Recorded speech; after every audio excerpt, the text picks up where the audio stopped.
در حاشیه آزمون‌های جمهوری فروغ یوسف دانوی کتاب از علم فروغ معرفت تاجیکان آینه تاریخ ملت تاجیکستان وطن عزیز من در ناحیه واسع امسال داوطلبان آزمون‌های فنی در دور دوم ناحیوی که در مؤسسه تحصیلات میانه عمومی رقم 6 دهه کدوچی دهات به نام میرزاعلی وایسف دایر گردید با ذوق بلند و آمادگی جدی اشتراک ورزیدند. در دور ناحیوی آزمون که این داوطلبان غالبان دور مکتبی میباشند از فن زبان تاجیکی، زبان روسی، زبان انگلیسی و زبان دولتی دانش خوب و مهارت خوبی سخنوری دارند. سال گذشته در المپیاد از فن زبان و ادبیات تاجیک اشتراک نموده تا دور ولایتی رفتم. امسال با تیاری‌های جدی آمده در نزد خود مقصد گذاشتم که تا دور جمهوری رفته نامی و ناحیه خود را بلند بردارم.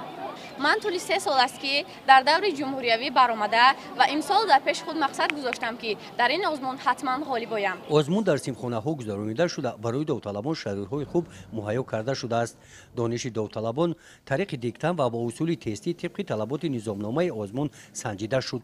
رفت آزمون و به طور شفاف گذاشتن آن از جانب متخصصان مرکز دریافت و رشد استعدادها نظارت برده شدند. در حقیقت سطح دانش خانواده تفشیل شده است، چون که این آزمایشگاه شدهستن، کابینت های تعلیمی جوش شدهستن در ناحیه. از این برمیاد که سطح دانش خانواده زیاد شده است و امروز عملا با نظر تطبیق کرده میتونه. من همین حواس میکنم که بسیار خانواده با اون که یک آموزه با بچه‌ش میبینن یا که اختراع میکنن یا عکس میگذارن معلومه که یک دانش خوبی تعلیمی داره. نتیجه آزمون خود همان روز معین گردید. غالبان برای اشتراک به دور ولایتی راه خط گرفتند. گزارش خواجه نظریف خدای نظر ظهروف از ناحیه واسع برای برنامه اطلاعاتی نوید.